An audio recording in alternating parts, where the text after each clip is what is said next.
course, in those days, you couldn't get in, a girl couldn't get in the union. You had to go in with an escort, and you had to go in the side door. You couldn't go in the front door. What'd you think about that?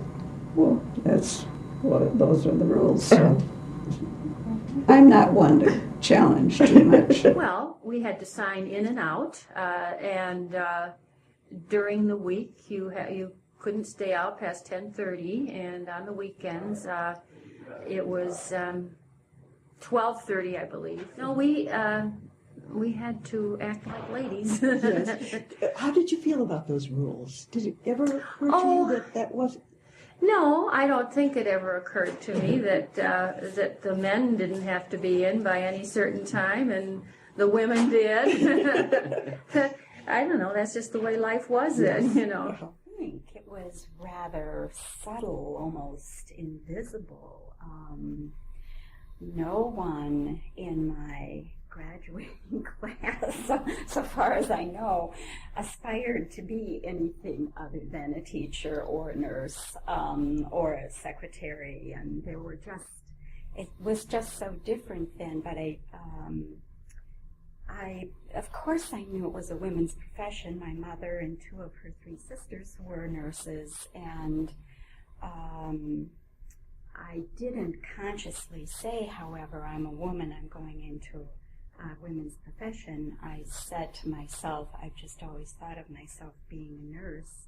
No one has suggested any differently. He thought that whatever I did, I should get a degree in education, because that was something that would be good for a woman. And I said, no, I have no interest in being a teacher. And he said, you're a woman. What do you think you're going to do with chemistry as your major? And that was the first time that I stepped back to think that those things that I thought were really exciting, nuclear physical theory, whatever, required a PhD. And somehow that wasn't in my construct of the time. So I, at the end of my freshman year, went back to more general studies in LS&A and started looking for another direction.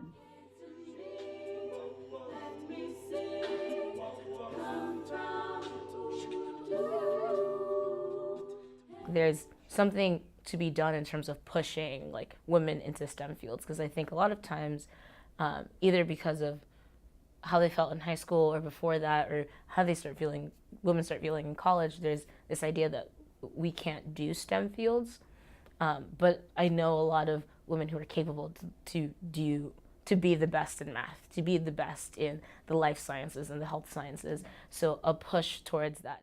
In a lot of disciplines, I think STEM disciplines, as well as even like poli-sci for sure, it's very like male dominated, and I think in those learning environments, sometimes it's difficult for, and as a woman, to speak up when, like, you know that a lot of like your male peers are just going to be raising their hand like first and like always feeling comfortable. So it does frustrate me when someone glazes over my opinion and doesn't give me a little bit of credit, and you can't help but think it's your gender when it's a guy doing it.